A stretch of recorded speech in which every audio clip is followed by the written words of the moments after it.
Hi guys, so today we are going to do a role play, such a role play explaining about the history, organizational structure, functions, legal personnel and cases handled by Lhdn. So, what are we waiting for? Let's get started.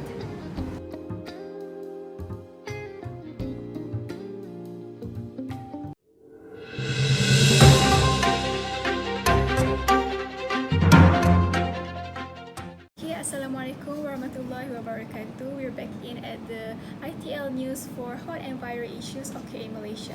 So my name is Nora binti Zulkifli and I will be your reporter for today.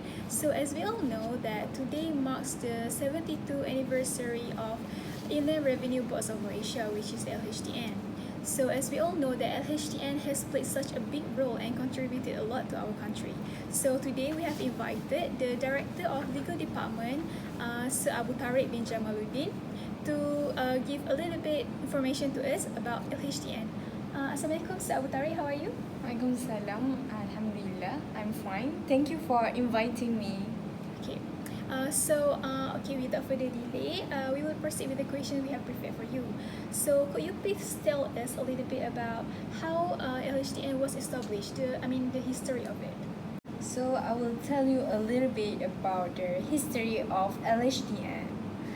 The Inland Revenue Board of Malaysia, RRBM, is one of the main institutions collecting agencies of the Ministry of Finance.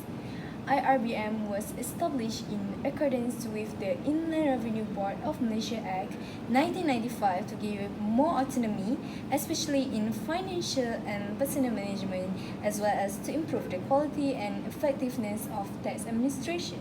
It was gazetted on 19 February 1995. The Act empowers the IRBM to act as a government agent and provide services regarding taxes and other revenues under the Act administered by the board. Furthermore, the Department of Inland Revenue Board of Malaysia became a board on March 1996, following a government proposal to incorporate the IRD during the tabling of the 1993 budget by the Finance Minister on October 1992 and is now formally known as IRBM. The IRBM has now become the largest collections agent of federal government revenue.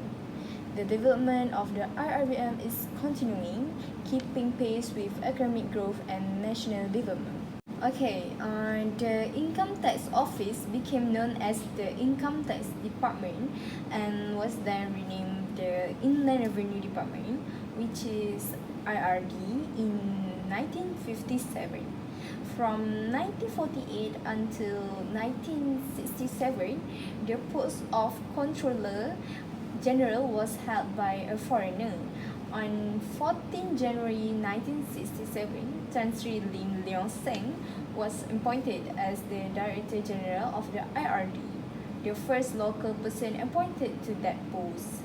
The IRD was incorporated in 1996 and renamed the Inland Revenue Board of Malaysia, which is IRBM. The administration of the tax organization in Malaysia during the early stages of its inception was headed by a Controller General appointed under the Income Tax Ordinance 1947 to administer both the tax offices in the Federated Malay States and in Singapore. Okay, I think that's all about the history. Then we move to the another question. So, this is the organizational structure.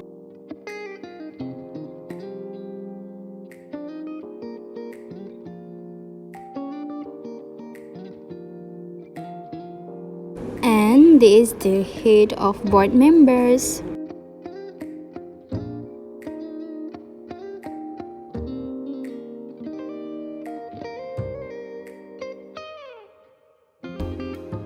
On to the next question.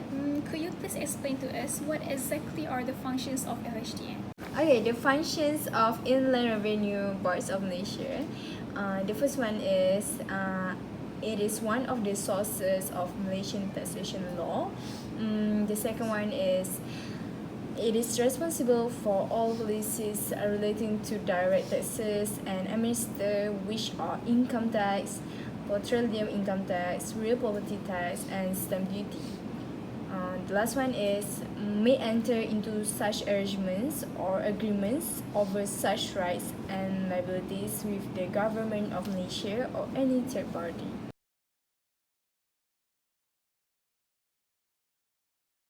Okay, so other than the Director of Legal Department, Sir Abu Tariq, we also have invited the Secretary Drafting and Legal Advisory Division, Mrs.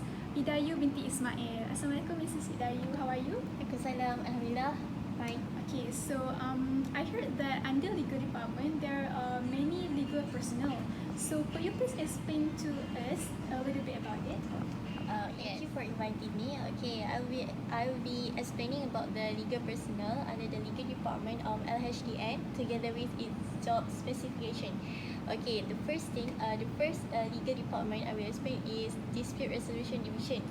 Okay, the job specification is they will act as a neutral party to facilitate the negotiation process in the effort to reach an out of court settlement.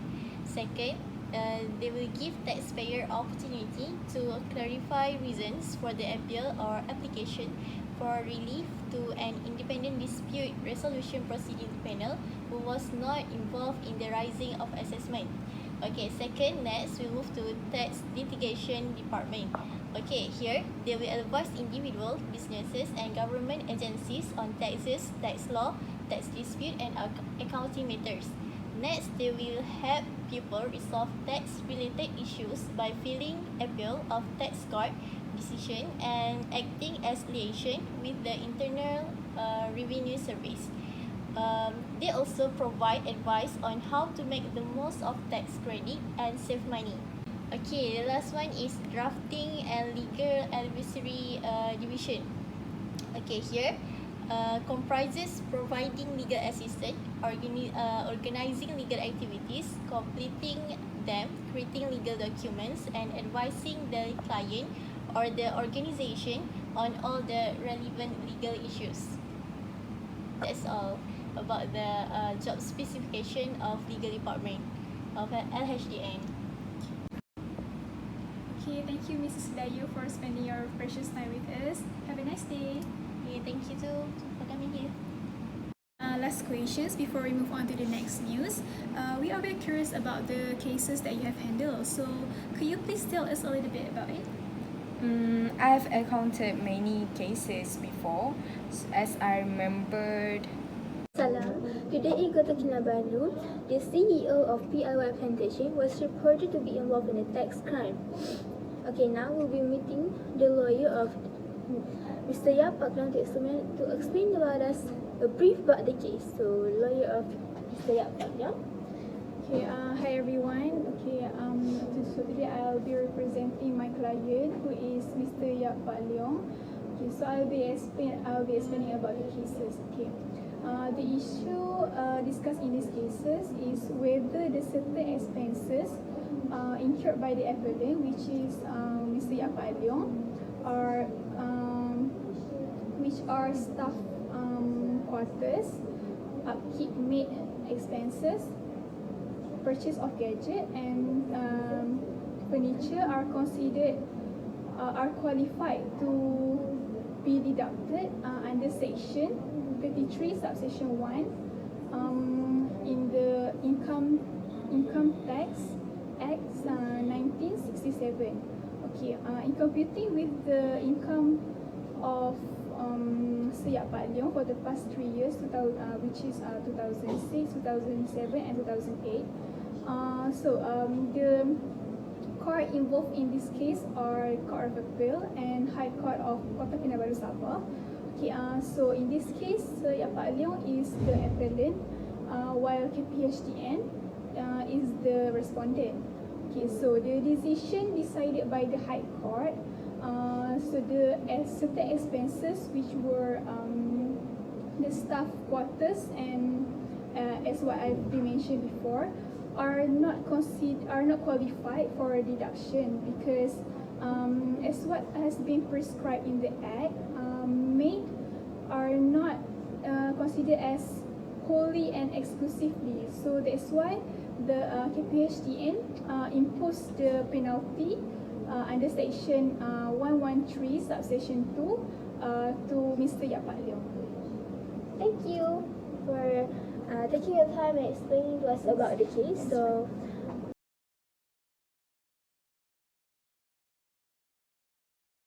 Assalamualaikum warahmatullahi wabarakatuh. Today on February 4, 2020, the CEO of PNZ Enterprise, Mr. ZMN, was reported involved in a tax crime. So today, together with me, the lawyer of Mr. ZMN will be explaining the cases in details. Okay. Hi, sir. How are you?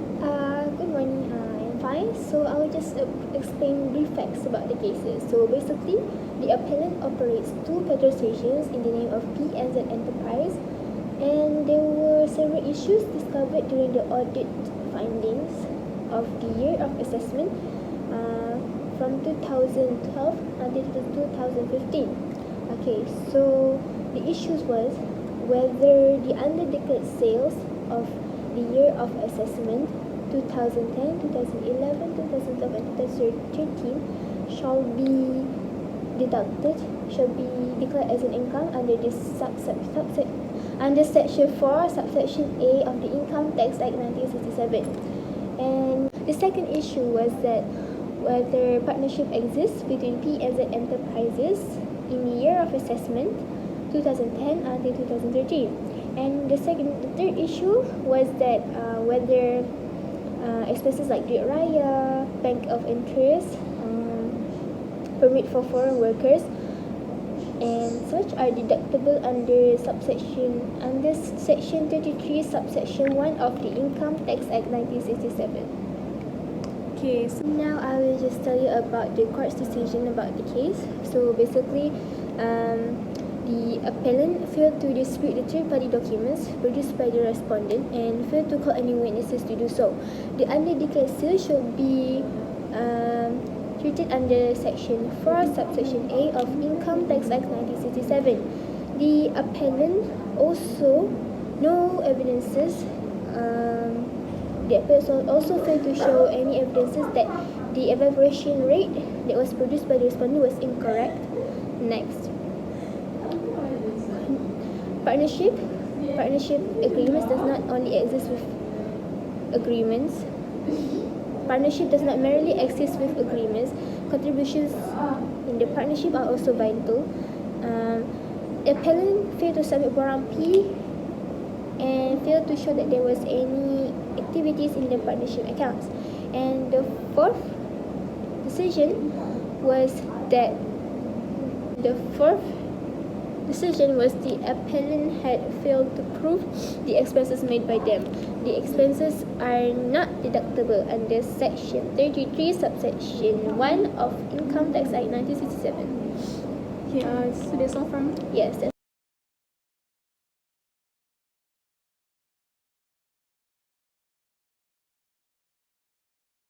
Okay, thank you so much for spending your precious time with us. Have a nice day. Okay, my pleasure.